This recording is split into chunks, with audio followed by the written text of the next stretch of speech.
नमस्कार, आप देख रहे हैं इलेक्शन कैफे। मैं हूं पूर्णेंदु शुक्ल। आज इस बेहद खास चर्चा में अभी मेरे साथ हैं अखिलेश सर और सुमित सर। कुछ देर में कैफे के जो दूसरे साथी हैं वो भी हमें ज्वाइन करेंगे। आज दिल्ली पे ही बात करेंगे और बात हो रही है कि कौन है चुनावी हिंदू, कौन तुष्टीकरण कर रहा है और कौन रामायण के उद्धरण गलत तरीके से कोट कर रहा है। दरअसल मुद्दा ये है कि केजरीवाल साहब ने कल एक जनसभा में रामायण की कहानी का जिक्र किया, कुछ तथ्यात्मक उनसे गलतियां हुई। अब बीजेपी उस पर मुद्दा बना रही है कि ये चुनावी हिंदू हैं, चुनाव के वक्त जो है रामचरितमानस या रामायण के कुछ कहानियों का जिक्र कर रहे हैं, लेकिन वो भी उन्हें ठीक से नहीं पता। ये तुष्टीकरण करने वाले लोग हैं। ये वो लोग हैं, मतलब केजरीवाल साहब के लिए, कि जो अयोध्या में राम मंदिर नहीं चाहते थे, वो चाहते थे उसकी जगह कुछ और बनाए। जो इस तरह की चीज़ें हैं, तो एक्सपर्ट्स का मानना है ये कोशिश है कि किसी तरह से चुनाव में ध्रुवीकरण हो। खासकर मतलब जो बीजेपी के विपक्ष वाले लोग हैं वो आरोप लगा रहे हैं ताकि बीजेपी उसका फ़ायदा उठा सके। तो दिल्ली में क्या है इसका नफ़ा नुकसान? अखिलेश सर, पहली टिप्पणी आपकी।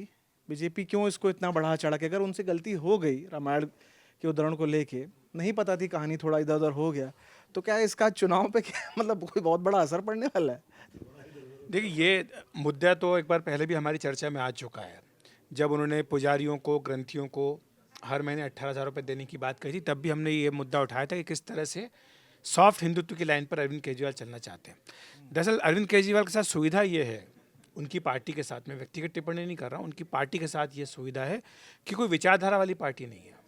आंदोलन से उपजी हुई पार्टी, इसलिए इसकी कोई बाध्यता नहीं कि आपको इसी लाइन पर चलना है। जब जैसा मौका मिलता है आप उसके हिसाब से अपने आप को तैयार कर सकते हैं।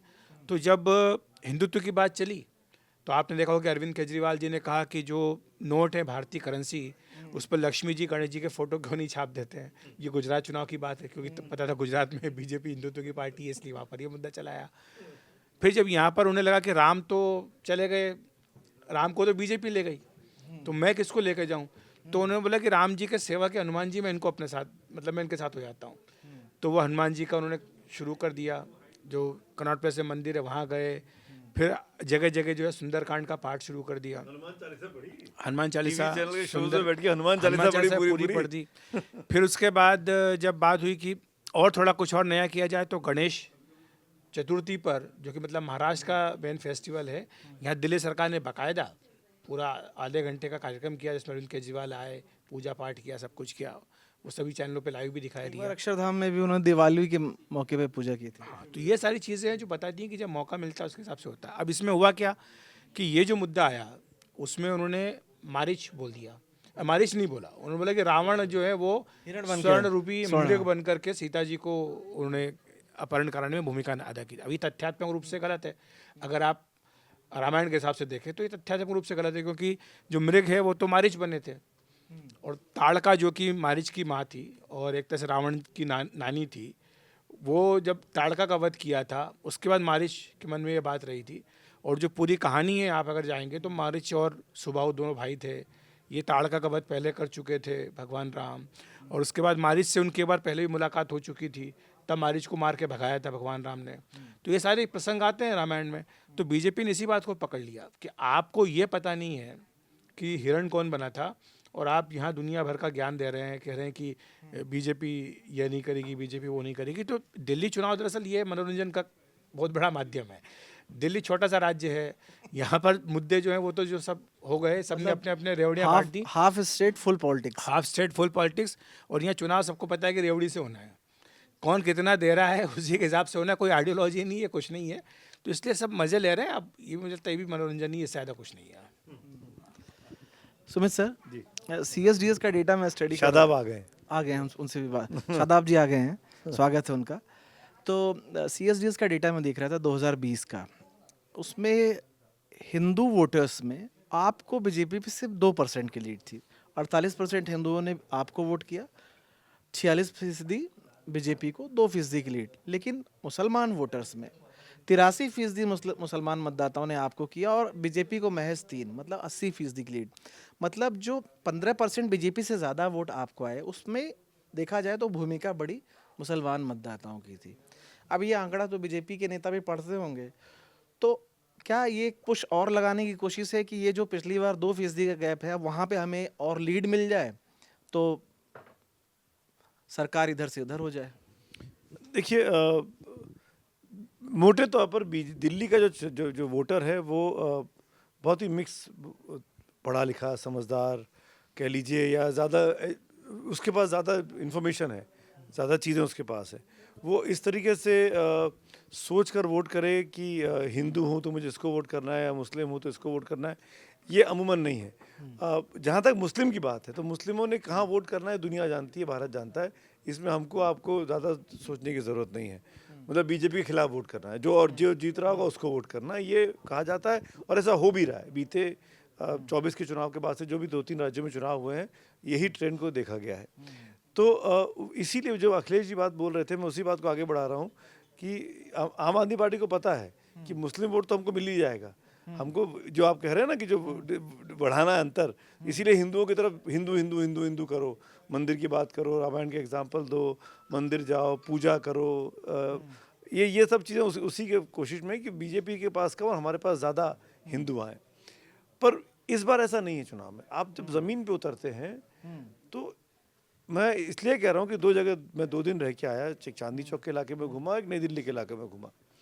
जो एक चीज़ समझ में आती है ग्राउंड पे जाने के बाद, वो ये कि जो वर्तमान सरकार है, वर्तमान विधायक हैं, उनके खिलाफ अब उकताहट हो गई है, अब बदलाव करना है, ये वाली फीलिंग है जो हम बंगाल में देख रहे थे ममता बनर्जी के समय पे, जब वाम दलों को सीपीएम को हराना था, कि हो गया, बहुत हो गया, वो वाला है ना कि देख तो लिया 10 साल, कर तो लिया, कितना टाइम चाहिए।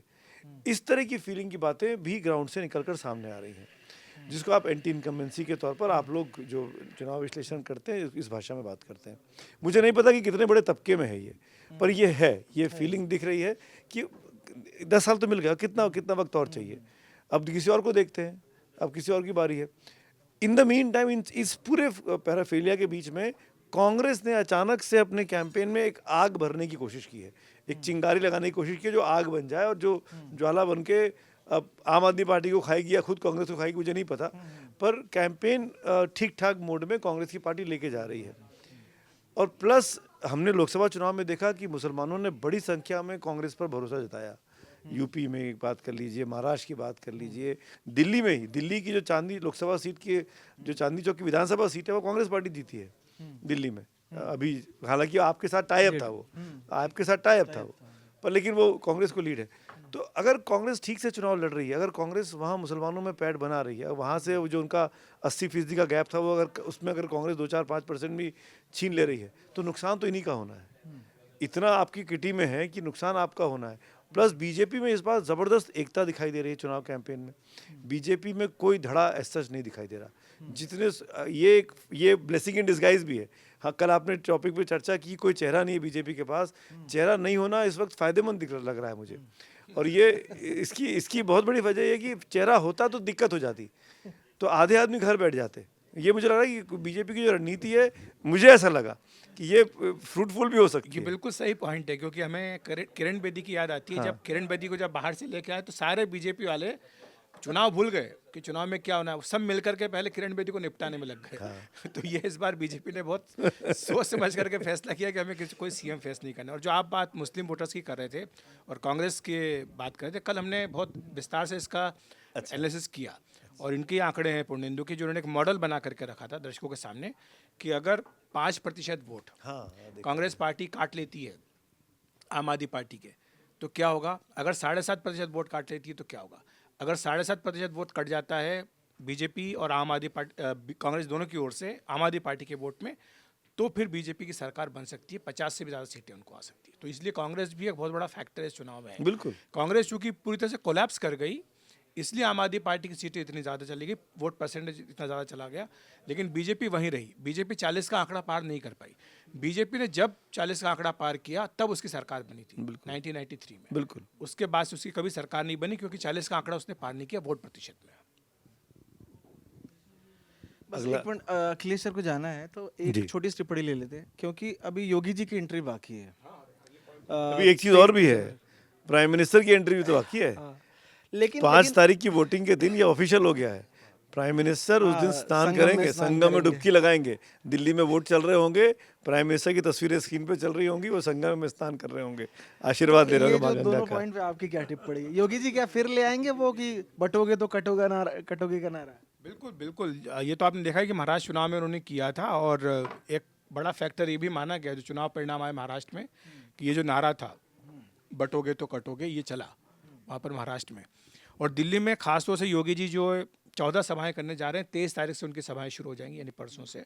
और 14 टोटल सभाएं होंगी, 3 तारीख तक उनकी सभाएं होंगी, 4 दिन तो वो यहाँ पर चुनाव प्रचार करेंगे। और अलग अलग उन इलाकों में खासतौर से उनकी रैलियां कराई जा रही जहाँ पर कि उत्तराखंडी वोट है, पूर्वांचली वोट है, और जहाँ पर थोड़ा बहुत हिंदुत्व का असर है। तो ये 3 फैक्टर्स को ध्यान में रख के बीजेपी ने बहुत सोच समझ करके उनका कार्यक्रम तैयार किया है।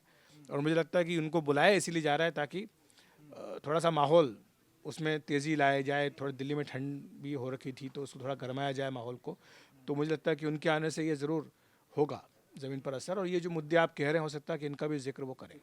और ये चीज़ भी हमको ध्यान रखनी चाहिए कि 14 सभाएं करने वाले हैं, 14 पंजे 70, यानी हर 5 विधानसभाओं के मिला के एक क्लस्टर बनाया गया है, उन पे जा रहे हैं वो। और पूरी दिल्ली मतलब मोटा तौर पे एक मुख्यमंत्री जी सर, आपका बुलेटिन है, अखिलेश जी जा रहे हैं, उनका बुलेटिन है 5 बजे वाला। शादाब भाई, आप इस तरफ आ जाइए। आप इस तरफ आ जाइए, बैलेंस हो जाएगी तस्वीर। तो बैलेंस मतलब बैठने में बैलेंस वरना 2 एक तरफ और एक तरफ खाली, इसलिए। तो 14 मतलब अगर वो पूरी दिल्ली पर फोकस योगी आदित्यनाथ से करवाया जा रहा है। और इस बात में हम आप कई बार हम लोग इस कार्यक्रम में चर्चा कर चुके हैं कि जो पॉपुलैरिटी आज की तारीख में योगी जी की हो चुकी है, वो शायद किसी और नेता की नहीं है दिल्ली बीजेपी में। और ऐसे में उनको इतनी बड़ी लेवल पर प्रचार प्रधानमंत्री कराना, मोदी के बाद हाँ मतलब मुख्यमंत्रियों की बात कर रहा हूँ, जितने बीजेपी के मुख्यमंत्री हैं उन सब के बीच में। और उनकी एक्सेप्टेबिलिटी भी है, उनकी पॉपुलैरिटी भी है, और प्लस वो जिस भाषा का इस्तेमाल करते हैं आजकल तो फ्रंट फुट पे खेल रहे हैं। मतलब बीजेपी के अपने लोग भी कई बार असहज हो जाते हैं उनकी बातों के, संघ के लोग असहज हो गए, मोहन भागवत को बोलना पड़ा। ये सब हम सब देख ही रहे हैं, इन्हीं 15-20 दिनों की तो बात है, कौन सी पुरानी बात कर रहा हूँ मैं। लेकिन योगी जी की भाषा नहीं बदली। मैं मोहन वही कह भागवत रहा के हूँ कि बोलने वो के अपनी बाद बात पे अड़िग हैं। मोहन भागवत जी ने कुछ कह दिया, लेकिन योगी जी अपनी बात पे अड़िग हैं। तो अगर वही लाइन लेके यहाँ आ रहे हैं, चुनाव चल रहा है, तो आप समझ ही सकते हैं कि बीजेपी क्या इशारा कर रही है। और एक चीज़ और ध्यान रखिएगा, 13 फरवरी को बीजेपी का नया अध्यक्ष बनना है। 5 और 8 की तारीखें दिल्ली के लिए हैं। 1 से 12 फरवरी के बीच में संसद का सत्र है, बजट सत्र। 12 को बजट सत्र खत्म होगा, 13 को नया होगा। अब आप ये गिनतियाँ, अब ये तारीखें देखिए, अगर 8 तारीख को बीजेपी की सरकार दिल्ली में बन जाती है, बेस्ट सिचुएशन। सेकंड बेस्ट कि आम आदमी पार्टी की नहीं बनती है, त्रिशंकु स्थिति आ जाती है, सरकार यहाँ कोई ना बने, राष्ट्रपति शासन लग जाए। तो ये दोनों ही स्थितियाँ ऐसी हैं जो बीजेपी के लिए विक्टोरियस सिचुएशन होगी। और उस विक्टोरियस सिचुएशन में के बीच में आप अपना नया अध्यक्ष चुनेंगे। तो नया अध्यक्ष कौन बनने वाला है, ये भी इशारा मिलता है। अगर आप समझ रहे हैं इस बात को, मैं खुलकर अभी नहीं बोल सकता हूँ क्योंकि नामों को लेकर चर्चा अभी बहुत से नाम जहन में चल रहे हैं। पर ये दिल्ली का चुनाव भी बड़ा इंपॉर्टेंट होने वाला है बीजेपी के अध्यक्ष को लेकर। तो शादाब भाई, ये बीजेपी, आपको क्या लग रहा है, बीजेपी ये चाहेगी कि ध्रुवीकरण हो, क्योंकि वो केजरीवाल साहब को चुनावी हिंदू बता रही है और तुष्टीकरण और तमाम तरह की चीज़ें वो बोल रही, जिस तरह के बयान आ रहे हैं। दूसरा, पिछली बार सीए आंदोलन की वजह से भी दिल्ली में एक माहौल पोलराइज्ड हो गया था, लेकिन बहुत फ़ायदा बीजेपी को मिला नहीं। वो 3 से बढ़ के 8 पहुंच पाए, तब भी आम आदमी पार्टी को 60 से ज़्यादा 62 सीटें आईं। आपको लग रहा है ध्रुवीकरण होगा तो बीजेपी को फ़ायदा हो गया, उल्टे वो नुकसान हो सकता है? उस केस में हो सकता है कि मुस्लिम भी पोलराइज हो जाएं और वो सिर्फ बीजेपी को हराने के लिए वोट करें, जो एक उम्मीद है कि शायद कांग्रेस कुछ डेंट लगाएगी। जी बिल्कुल। देखिए, हम लोग पहले विचित्र जी का एक बार स्वागत भी कर लेते हैं, पर इस चर्चा में पधारे हैं। और जो देखिए, जो आपने पोलराइज वाली बात कही, तो देखिए आपको याद होगा कि जब पिछले चुनाव में जब वोटिंग जिस दिन हो रही थी और जब वो पूरा इलेक्शन कैंपेन हो रहा था, उसी वक्त शाहीन बाग का आंदोलन भी चल रहा था और उस वक्त पूरे देश में आंदोलन चल रहा था। मुझे अमित शाह का एक भाषण भी याद है जिसमें वो कह रहे थे कि आप ऐसा बटन दबाना कि करंट शाहीन बाग में लगना चाहिए। वो उस टाइम उनका एक भाषण था, आपको याद होगा सुमित जी। तो उन्होंने, बीजेपी ने काफ़ी कोशिश की थी कि वो वोट पोलराइज हो, लेकिन देखिए मुस्लिम वोट एक तरफा मिला आम आदमी पार्टी को, और इस वजह से वोटर कांग्रेस को वोट देना चाहता था। मैं पहले भी कहता रहा हूँ कि, लेकिन वो उसने आम आदमी पार्टी को वोट दिया, और जो 5-6 मुस्लिम एमएलए बनते हैं वो आम आदमी पार्टी के बने। ये देखिए, ये 5-6 मुस्लिम एमएलए बनते ही बनते हैं। मैं आपको पहले भी बता रहा था कि देखिए, जब वीपी सिंह थे, जब उस टाइम लोगों ने जनता दल को दे दिया था मुस्लिम ने वोट, फिर वो लगातार कांग्रेस को देते रहे, अब आम आदमी पार्टी को देते हैं। अभी जो मुस्लिम एमएलएज हैं 5, वो आम आदमी पार्टी के ही हैं, किसी और पार्टी के नहीं हैं। दूसरी बात यह है कि देखिए, मुस्लिम 13% है, तो स्वाभाविक है कि भाई जो 87% वोट है जो उसका भी महत्वपूर्ण उसमें योगदान है। जैसे SC ST हो गया, पंजाबी वोटर हो गया, अपर कास्ट वोट हो गया और जो दूसरे वर्ग हैं। तो तो मुझे लगता है कि चर्चा सिर्फ मुस्लिम वोटर पे ही होती है कि मुस्लिम वोट कहाँ जाएगा, भाई बाकी वोट कहाँ जाएगा इस पर भी डिस्कशन होना चाहिए। तो मुस्लिम वोट तो एक तेजपत्ते की तरह काम करता है कि भाई आप अपना वोट लेके आ गए, एक मुस्लिम वोट आपको मिल गया और आप विनिंग सिचुएशन में चले गए, ऐसा माना जाता है। लेकिन देखिए मुस्लिम को जो जितना मैं समझ पा रहा हूँ, जो मैं घूम रहा हूँ, देखिए मुसलमानों को थोड़ी सी शिकायत जो अरविंद केजरीवाल से है वो ये है कि वो CAA NRC वाला जब पूरा डिमॉन्स्ट्रेशन था उसमें वो दूरी बनाए रखी। उस वक्त भी वो शाहीन बाग नहीं गए थे। प्रियंका गांधी उस वक्त घूम रही थी पूरे देश में। फिर जो उसके बाद जो दंगे हुए, दंगे तो देखिए नुकसान तो सबका होता है, मैं इसको दंगों को तो हिंदू मुस्लिम में नहीं बांटना चाहूँगा। और देखिए दंगे कहीं भी हों वो देश के ऊपर एक दाग होते हैं, और चाहे किसी का भी नुकसान हो, इस देश के सभी नागरिक हैं। तो मैं उसको हिंदू मुस्लिम के चश्मे से तो नहीं देखता। लेकिन उसमें ये था कि अरविंद केजरीवाल कहीं दिखाई नहीं दिए, कहीं मुख्यमंत्री के तौर पर भी उन्होंने कोई एफर्ट नहीं किया, ऐसा आरोप लोग लगाते हैं। ये मेरा व्यक्तिगत आरोप नहीं है। तो मुसलमान जो है वो वही बात आती है कि वोट देना नहीं चाहता है, लेकिन वो अंतिम में आम आदमी पार्टी को दे देता है।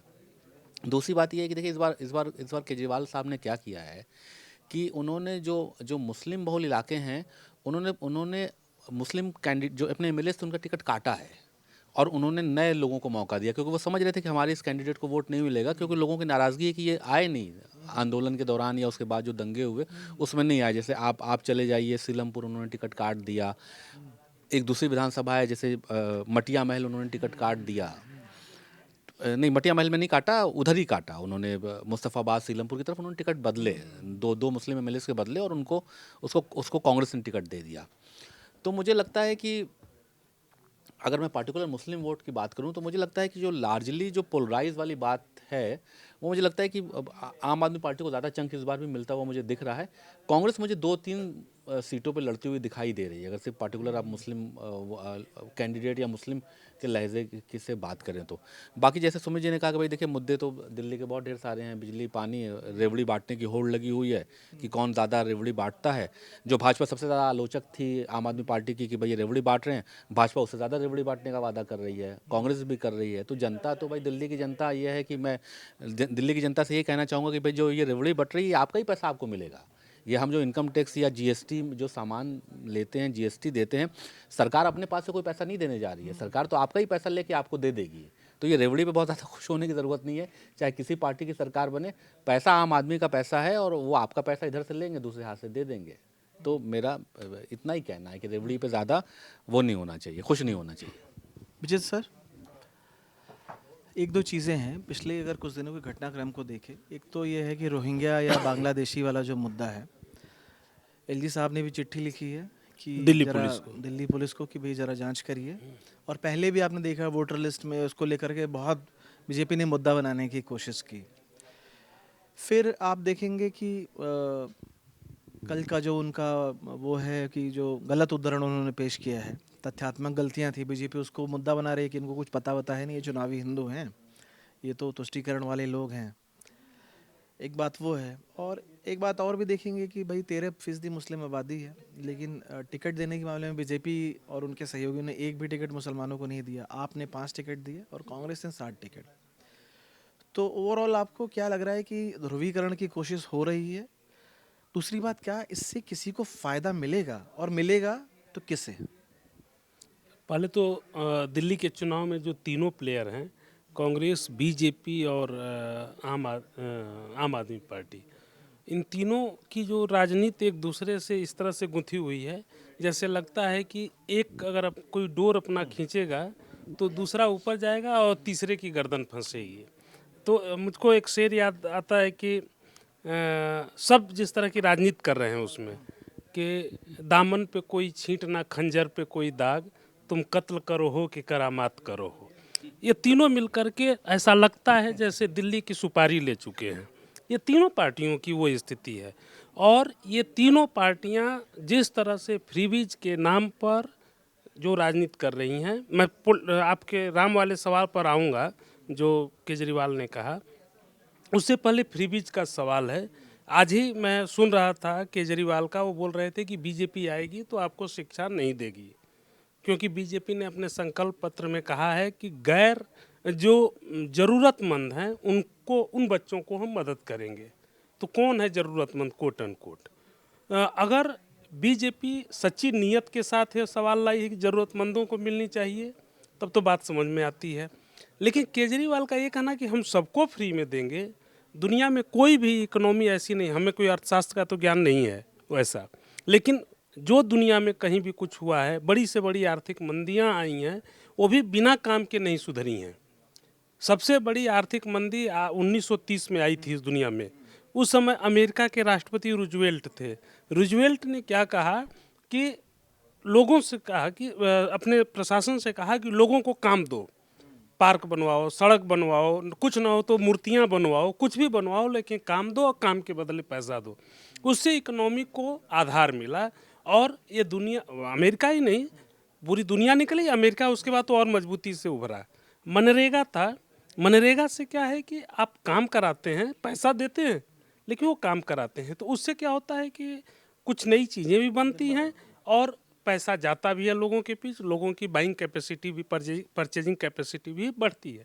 लेकिन यहाँ क्या है कि यहाँ पर आप इस तरह का वातावरण बना रहे हैं एक कि हम सारे छात्रों को फ्री में बस में जाने देंगे, सारी महिलाओं को, चाहे वो संपन्न हो या संपन्न ना हो। ये आपने ऐसा बना रखा है कि जो पढ़ा लिखा तबका नहीं है, जो गरीब है, जो वास्तव में उपेक्षित वंचित है, आप उसके हक को भी मार रहे हैं कि उसको बुनियादी चीज़ें बाकी न मिले, बस खाली वो 5 किलो अनाज इन सब चीज़ों में रहे। इसमें एक पॉइंट ये है कि छात्रों को तो शिक्षा को बढ़ावा देने की बात है और महिलाओं को आप दे रहे हैं, उससे भी देखिए महिलाएं तो, जबकि बहुत ज़्यादातर घरों में महिलाएं बहुत काम करती हैं, लेकिन उनको वो सम्मान नहीं मिलता। मैं बहुत निचले तबके की बात कर रहा हूँ। तो आप एक सम्मान राशि देते हो, एक तरह से आप वो अपने पैर पे खड़े होते हैं, उनको बहुत डिपेंडेंट नहीं होना पड़ता छोटी छोटी चीज़ों के लिए पुरुषों पर।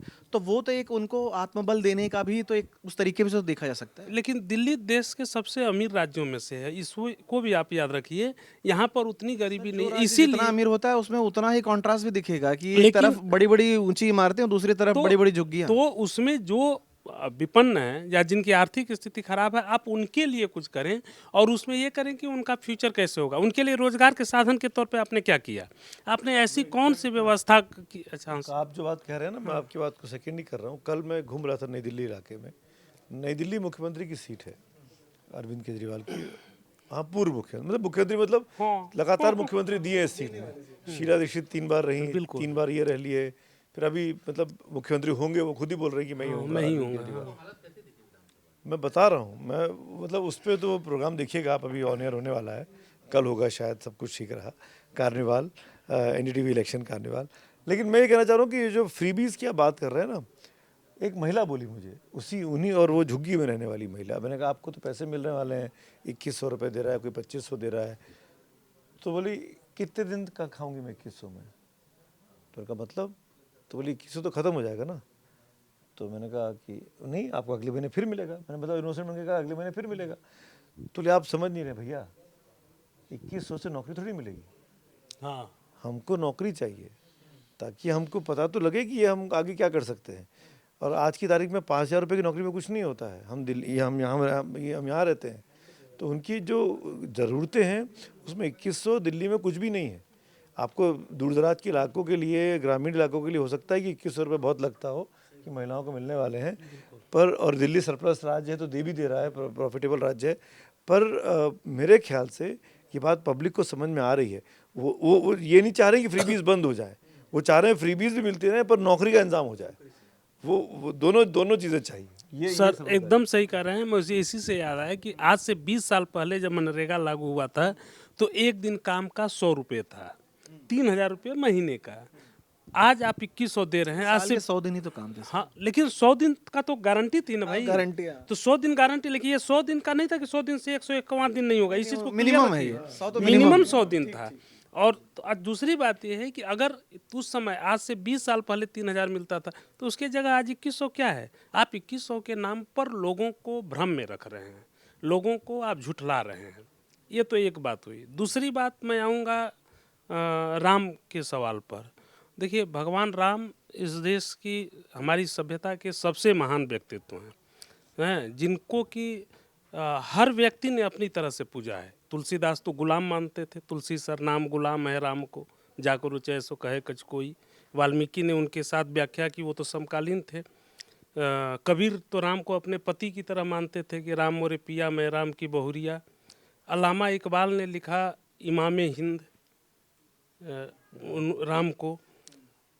उस राम के बारे में अगर इस बता दीजिए ना, है राम के वजूद पर क्या? हाँ वही इमाम हिंद, हाँ है राम के वजीद पे नाज हिंद को।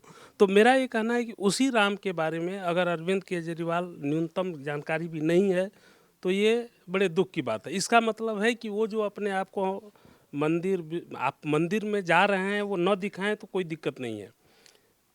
आप फैक्ट को, वो भले ही आप उसको पौराणिक माने या ऐतिहासिक माने या आप पर छोड़ देते हैं, उसको डिस्टॉर्ट मत कीजिए। और ये तब हो रहा है कि जब वो जेल में गए थे तो आप लोगों को याद होगा उन्होंने 3 पुस्तकें मांगी थी, गीता, रामायण और ये नीरजा चौधरी जी की हाउ प्राइम मिनिस्टर डिसाइड, ये 3 पुस्तकें मांगी थी। इसका मतलब जेल में आपने कुछ पढ़ा नहीं, आप सिर्फ 3 तिकड़म में ही रह गए। या हो सकता है कई बार आदमी मानसिक अवसाद में होता है, जेल में होता होगा, तो इस कारण आपने नहीं पढ़ा। और पढ़ा होता इसमें ना आपकी बात में मुझे लगता है कि हो सकता है कि स्लिप ऑफ टंग भी हुआ हो, या स्लिप ऑफ कॉन्शियसनेस कह लीजिए कि आपसे भूल चूक हो गई। वहां तक मैं उस पर भी आपको माफ करने को तैयार हूँ, लेकिन आज जब आपने सफाई दी, जब आपने मरीची का नाम लिया और पूरी कहानी को मरीच को आप मरीची बोल गए, ठीक है ना। और फिर दूसरी बात ये कि आपने उस बयान पर अभी भी माफी नहीं मांगी। जो आपसे कल गलती हो गई थी उस पर आपको कह देना चाहिए था कि ये मुझसे गलती हो गई। सर मैं दूसरी बात कर रहा हूँ, मैं ये बात कर रहा हूँ कि चाहे बीजेपी हो, चाहे आम आदमी पार्टी हो, चाहे कांग्रेस हो, मैं ये कह रहा हूँ कि हमें उस व्यक्ति के प्रति मेरे मन में कोई दिक्कत नहीं है। हर व्यक्ति को कोई जरूरत नहीं कि हम राम की पूरी कहानी जाने, मत जानिए, कोई ज़रूरत नहीं है। आदमी हम अपने 3 पीढ़ी पहले के बारे में नहीं जानते हैं, हो सकता है हम अपने दादाजी के बारे में नहीं जानते हैं, इससे उनके प्रति मेरे मन में सम्मान कम नहीं हो जाता है। असल चीज़ ये है कि हम अपने दादाजी के नाम पर पॉलिटिक्स कितनी करते हैं। राम के नाम पर इनका पॉलिटिक्स करना ये बताता है कि कितना खतरनाक है।